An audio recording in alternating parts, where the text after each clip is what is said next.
Hello student, welcome back to CNJ Viva. Let's decode the science of living.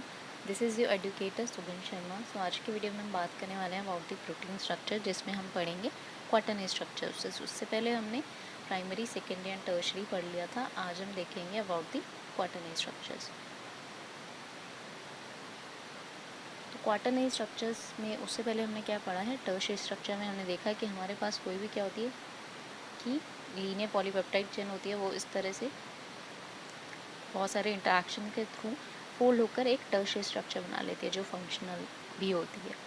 अब कुछ proteins में क्या है कि इसी तरह की मल्टीपल यूनिट एक दूसरे से अटैच होकर तब फंक्शनैलिटी गेन करती है. मतलब क्या है कि दो या दो से ज़्यादा इसी तरह की सब यूनिट्स आपस में अटैच होंगी थ्रू सम इंटरेक्शन और तब जाके वो फंक्शनल होती है. तो उसी को हम बोल देते हैं क्वाटरनरी स्ट्रक्चर्स. तो क्वाटरनरी स्ट्रक्चर्स बेसिकली क्या है, जिसमें क्या होगी दो या दो से ज़्यादा पॉलीपेप्टाइड कंबाइन होगी वही फोल्डेड फॉर्म में टर्शरी स्ट्रक्चर्स के फॉर्म में. इस तरह से जो भी टर्शरी स्ट्रक्चर्स होंगे दो या दो से ज़्यादा हमारे क्या होंगे पॉलीपेप्टाइड कंबाइन होगी तब वो फंक्शनैलिटी गेन करती है. तो कुछ का बायोलॉजिकल फंक्शन क्या होता है, तभी होता है जब वो मल्टीपल पॉलीपेप्टाइड एक साथ अटैच होती हैं. तो इसमें क्या होंगे बहुत सारे इंटरेक्शन पॉसिबल होंगे जो भी non covalent type of interaction होंगे, जैसे कि हाइड्रोफोबिक इंटरेक्शन हो गए, हाइड्रोजन बॉन्ड हो गए, वंडरवॉल फोर्सेस हो गए. उसके थ्रू ये क्या होंगी, ये सब यूनिट आपस में अटैच होंगी और तब फंक्शनल हो जाएंगे.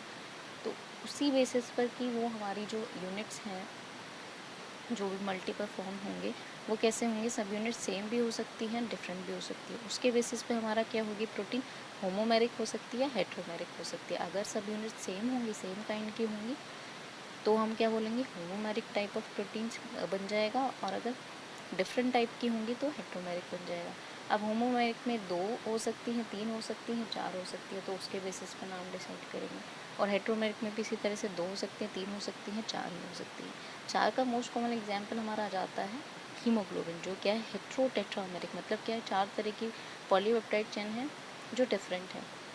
उसका एग्जाम्पल जैसे कि हमारे पास एक पॉलीपेप्टाइड इस तरह की है, एक पॉलीपेप्टाइड इस तरह की, एक इस तरह की, इस तरह की, वो आपस में कंबाइन होंगी और एक स्ट्रक्चर फॉर्म करेंगी.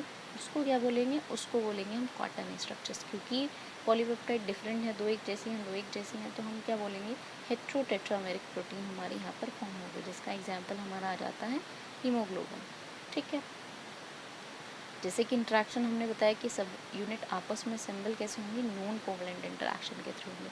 जबकि टर्शरी में हम लोग क्या पढ़ते हैं कि हाँ उसमें covalent as well as non covalent interaction दोनों थे, जिसमें कोवलेंट में हमने डाइसल्फाइड बॉन्ड की बात करी थी.